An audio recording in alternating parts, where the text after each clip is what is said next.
Friends, whether you're a car guy or not, we've all seen it. If you're lucky enough to be one of those people that gets a pass to go to the other side of the tracks to see the Starbucks-armed post-yoga yummy mommies that pick up their silver spoon rugrats from privileged private schools in something that looks a hell of a lot like this, well, guess what? I'm here to tell you there's a lot more tech that goes into these things beyond the fancy stereos that belt out Idina Menzel, God help us, on repeat. So let's actually look at the tech in one of these things, the latest from Ingolstadt at that, and see what's going to be taking the roads of Chelsea, Greenwich, and West LA by storm over the next couple of months.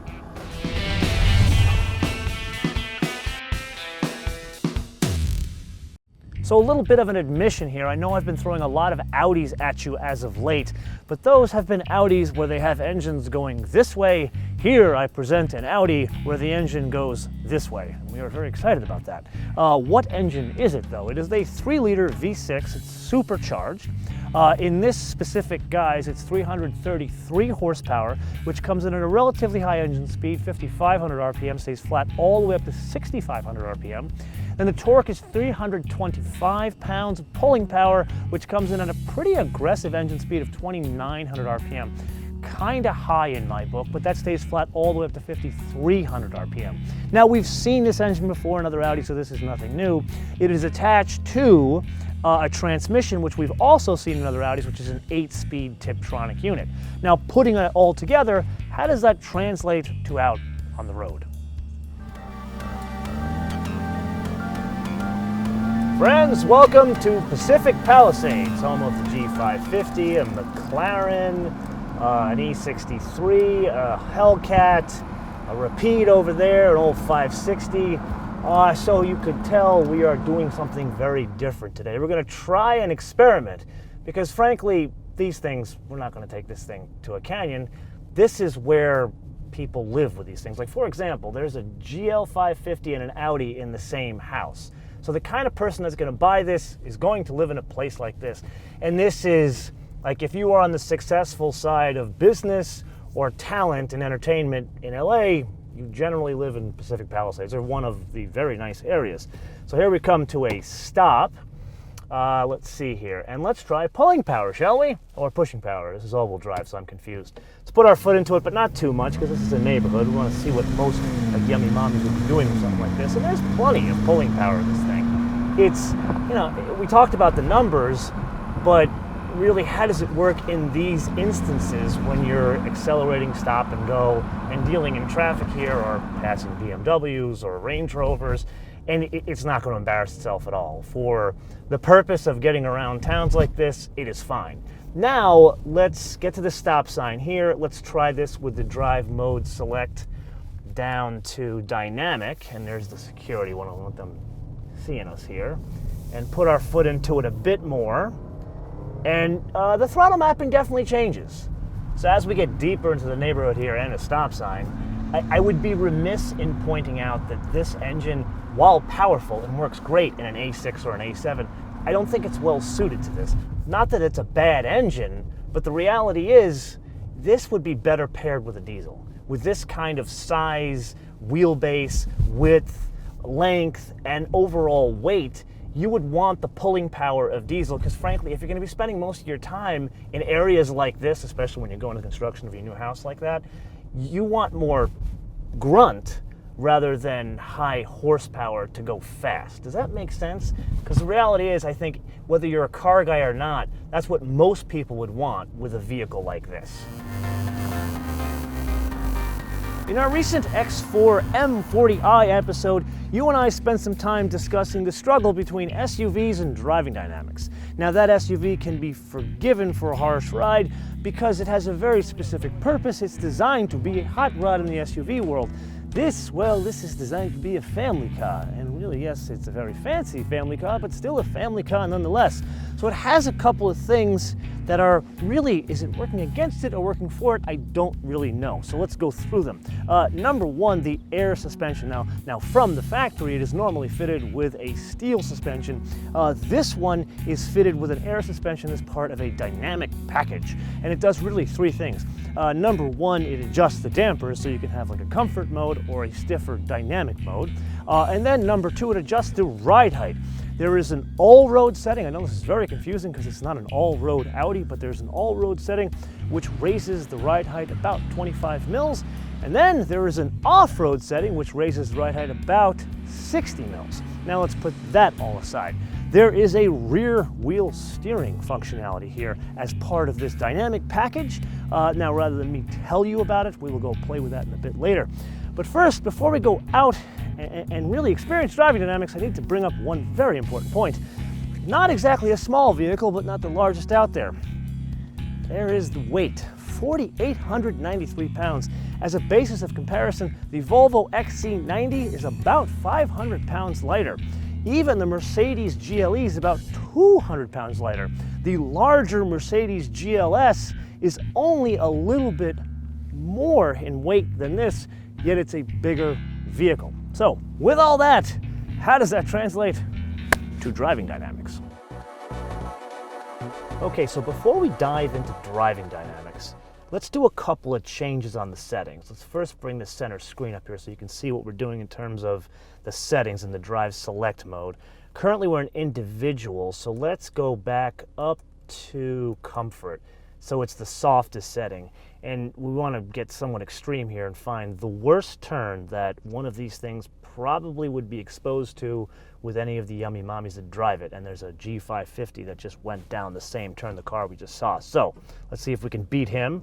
Let's go up the hill. We're in comfort mode. Put our foot into it. We're going to come around somewhat of a sharp turn here. Again, not too fast. This is the neighborhood. But you can kind of see something here. Oh, a Duchevre. Look at that. See, this is the beauty of Pacific Palisades. It really is a beautiful, I mean, the homes here are really very stunning, and it's in a wonderful area of Los Angeles in that it's right by the ocean, but think of the name, Pacific Palisades. It overlooks the ocean because the Palisade shoots straight up from the beach, so you're looking down onto the Pacific, which is pretty fantastic. And you can imagine the real estate values are commensurate with the height of that Palisade, so you have to be rather successful in the entertainment world or the business world to live here. Like, for example, way back in the day, Ronald Reagan had a house here, and then now it's like, actually, I'm not making this up completely. As I was coming in, this kid ran out in front of me, and it was Patrick Dempsey's kid. I could tell because it was Patrick Dempsey with him. I wanted to say hey, but I wasn't driving a Porsche, so I just drove on. But anyway, I digress. Let's go around this turn a bit more after we've had a disturbance with that bump. And you notice there's quite a bit of lean. Let's come to a stop here, pick it up again, and still the turn continues here. And the thing that you notice is there's a significant amount of lean, and that's really a function of that weight. 4,893 pounds, not a lightweight. Let's go and make a turn here. Try to push it a bit more. Again, not ridiculous like we're in the canyons, but when you're driving around in a suburban area like this, you really don't want that much lean. Now, granted, there is a dynamic mode, so let's go back to, that's all road, we don't go there yet. Let's go to dynamic, where you have a bit more stiffness to the suspension. And let's come to a stop, and then we'll turn here, come on back down. Let's look, there's an old Thunderbird there. It's quite a neighborhood of cars. We already went down the street because we got the McLaren again and the Rapide. But yeah, there's more composure when you're just going straight. But when you go even around a slight turn, you do get, I don't want to say an excessive amount of lean like in comfort, but more than you should in a vehicle like this. Like, I would argue that even the Volvo XC90 in its dynamic mode is more composed than this. Now, as we pass a Ferrari 360 convertible, you really think more about the concept of driving dynamics in vehicles like these. And I think back to the Q7, the previous one, and I would argue that diesel one we drove like 5-6 years ago was a bit sharper in driving dynamics than this one. And almost to the point where you think that Audi has, by design, made this a softer vehicle, even in dynamic mode. Putting that aside, there is still yet another 2 settings here. So let's go up to all road. And what this is, as we discussed, is it raises the ride height just a bit. Now this I don't think is really meant for the places like Pacific Palisades, California, where it's always sunshiny and your neighbors have probably nicer cars than you. I think this is meant for places like outside of Boulder, Colorado, or Kennebunkport, Maine, where you have wealthy people that are living in bad weather. Now, it does raise the ride height quite a bit. For example, let's take a quick turn here. And yeah, it leans even more, but you'd expect it to lean even more because you don't have as much, the center of gravity has been picked up. So this is really meant for incredibly bad weather situations that even in places like Boulder, Colorado, you wouldn't have 100% use of this mode. Then, now let's come to a complete stop. And there's a Honda minivan here. I guess that's for the nanny. Let's see here. Let's go to off-road mode. And notice what's happening. The car is starting to lift up. So this is where we go. We raise 60 mils here. But here, this is meant for low-speed situations completely. So I'm going to drive in off-road mode in a perfectly straight, perfectly manicured road in California. But notice what happens if I pick up the speed. All of a sudden, it drops down to all-road mode very quickly. So we go from 60 mils down to 25 mils. Okay, so now we're going to come back around to the Palisade where we can actually see over into the ocean. And there's one more thing on this adaptive chassis package we have yet to fool around with, and that is the four-wheel steering. Now, before we do this, two very important numbers. The wheelbase, not an inconsequential amount at just under 118 inches. The length, just under 200 inches. Not a small vehicle. So with that, let's try a U-turn that you would do in a neighborhood like this. So I'm all the way over to the side here, and let's cut the wheel as much as we can. Don't hit the curb. Don't hit the curb. Let's see if, oh man, it's gonna get closer. This is a little nerve-wracking because I want to bring the car back in one piece without any damage. And boom! Wow, the four-wheel steering really works. Now that Cadillac was a bit different. Lower center of gravity. I wouldn't have tried this with the previous Q7 because they didn't really tempt me with trying a trick like this because there wasn't some $4,000 dynamic package saying, oh, you need to go and try the four-wheel steering. So with that, I would say that it actually maneuvers in where it was designed to live.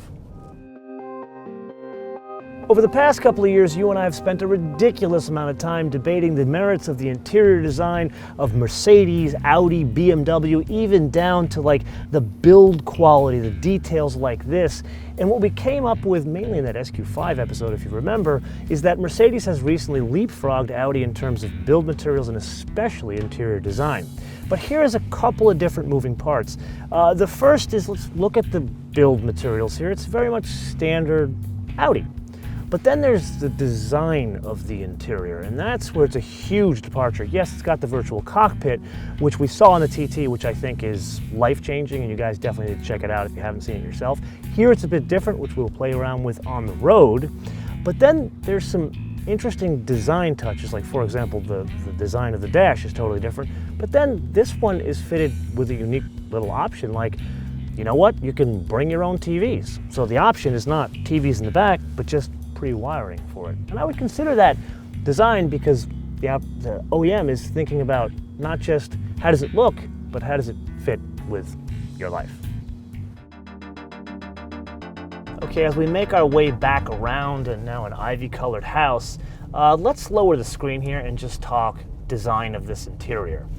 Now, if you saw our TT episode, you know I am a huge fan of this virtual cockpit thing here, and I go through all the details in that episode, so make sure you go back to that episode to check out how this whole thing works. All of the same functions apply here. Obviously, the only difference is any more functionality of the all-wheel drive system or anything as it relates to the Q7. But there is a change. Obviously, you get a screen over here, but notice you can hide the screen a la A3, and then you get this big expanse of a dash, which is a huge departure away from what Audi has done in the past. Usually Audi has this very like minimalist design, but here notice you got all these horizontal lines here. Gotta be honest with you, I am not completely sold on this many lines. I really like what they did with the TT with that simplicity. I have no idea why they didn't do it here, especially when you look at what Volvo did with their interior, or even, you know, I want to say the Mercedes is probably not a good example because it's a very old design, but you look at what some of the new Mercedes interiors are, like in the S-Class and the new E-Class, you could imagine the new GLE coming in like a couple of years will have that kind of theme of design. That's why I'm a little confused why they went with all these lines here. But putting that aside, there is something very interesting. Notice we've talked about wireless charging for phones.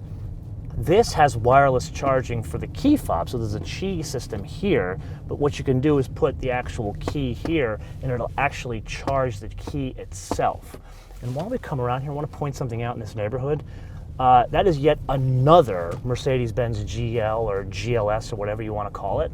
I think I've seen more GLs and GLSs in this neighborhood than Range Rovers, which is very unusual. And this, as we pass, a Porsche Cayenne Turbo, and look, a new Q7. That is the first Q7 that I've seen in this neighborhood. Actually, now I got one following me. So I haven't seen one all afternoon, and now two in literally 1 minute. So in summary, what do we got? Well, if I'm being brutally honest here, a surprise that I did not see coming. And really to understand that, we need to go back to the previous gen Q7, which in my purview, I felt was one of the most balanced luxury, sporty SUVs out there. And really not just from a design or an interior, the way it's screwed together perspective, but really from the driving dynamics. But here, in moving to the 2017 Q7, I feel Audi has consciously made the move to a softer dynamics package here, or really a more compliant vehicle. And I think they're doing that to kind of open up or make the plantation bigger to get more people into the Q7 fold.